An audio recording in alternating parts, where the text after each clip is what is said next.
Hello students, welcome to GRD classes.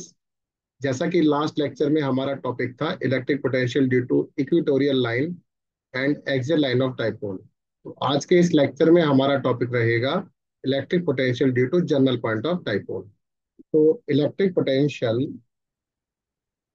Due to general point of a dipole. General point कौन सा point होता है?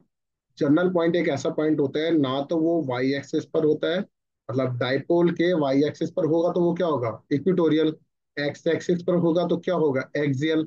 तो अब हमने क्या करा, इसको किसी भी पॉइंट पर हमने मेंशन कर दिया।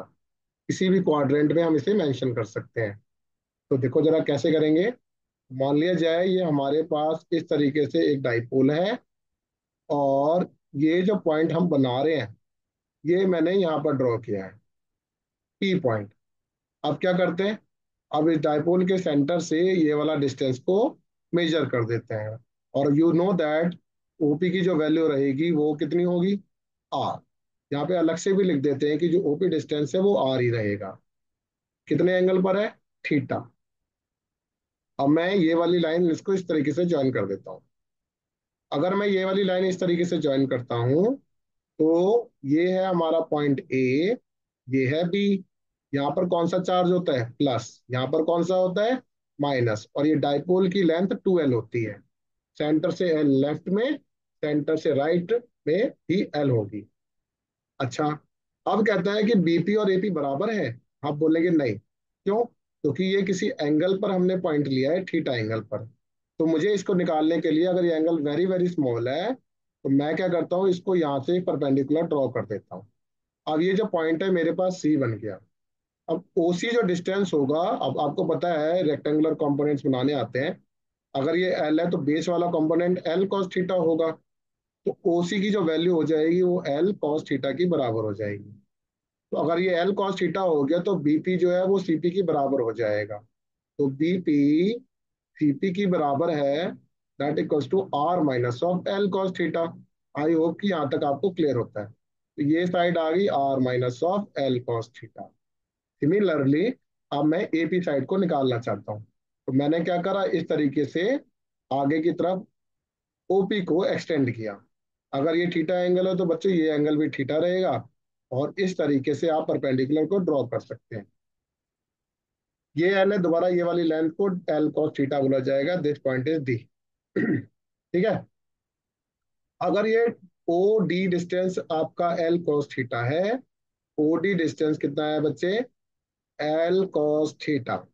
सिमिलरली अब डीपी जो बन जाएगा वो एपी की बराबर बन जाएगा, that is L cos theta plus R. और you can say R plus L cos theta. अगर ये दोनों लेंथ आ जाती हैं, अब हमें सीधा पोटेंशियल निकालना है। और रफली मैं आपको बता देता हूँ, वी जो होता है वो के क्यू बाय आर होता है। ठीक है। तो potential due to positive charge जो होगा, k q upon r minus of l cos theta होगा। जो नेगेटिव चार्ज के थ्रू होगा पोटेंशियल, तो you can say minus k q upon r plus L cos theta होगा। अब क्या करेंगे, नेट पोटेंशियल निकालने के लिए दोनों को ऐड कर देते हैं। तो ये V positive plus V negative बन जाएगा। तो अब यहाँ पर वैल्यूज पुट कर देते हैं। के क्यू मैं कॉमन ले रहा हूँ, 1/r - of l cos theta minus of 1/r + L cos theta हो जाएगा।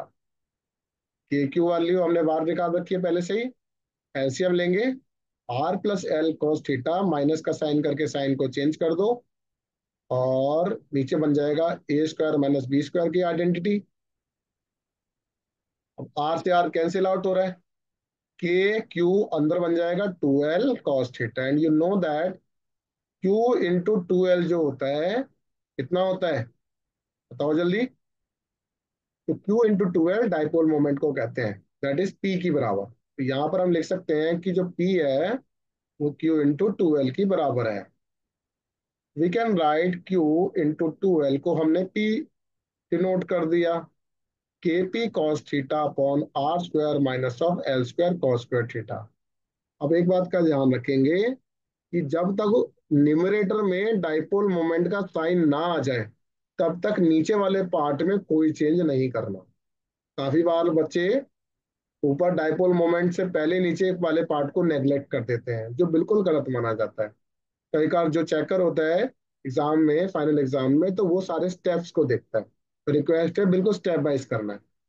अब यहाँ पर आप लिख सकते हैं कि जो आर की वैल्यू है वो ग्रेटर देन एल है। तो अब हम क्या कर सकते हैं, नेग्लेक्टिंग एल कॉस थीटा।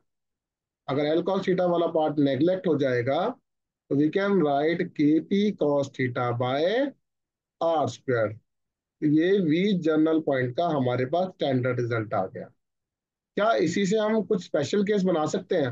हाँ, बना सकते हैं। तो ध्यान दीजिए, पहला केस है दैट स्पेशल केस हम कर रहे हैं। पहले केस में कह रहा है अगर इस फॉर्मूले में थीटा की वैल्यू 90 डिग्री दे दी जाए तो ये कौन सा केस बन जाएगा? इक्विटोरियल। तो वी जो हो जाएगा वो जीरो बन जाएगा, क्योंकि कॉस 90 हमारा जीरो होता है। और इक्विटोरियल का लास्ट लेक्चर में हमने बताया कि ये जो इलेक्ट्रिक पोटेंशियल है वो जीरो आता है। सेकंड केस है थीटा की वैल्यू अगर 0 डिग्री हो जाए तो कॉस की वैल्यू मैक्सिमम बन जाती है। कितनी बन जाती है? Cos zero equal to 1। तो we can write V k p cos zero upon में r square, and cos zero is 1। You can write k p by r square. और यही हमारा एक्सियल का रिजल्ट था। ये किसका था बच्चों? इक्वेटोरियल का था, और ये एक्सियल का है। आई होप कि आपको ये वाली डेरिवेशन क्लियर होती है। रिक्वेस्ट है पेन पेंसिल लेकर बैठे और इसको 2 से 3 बार लिखकर प्रैक्टिस करें। Thank you very much.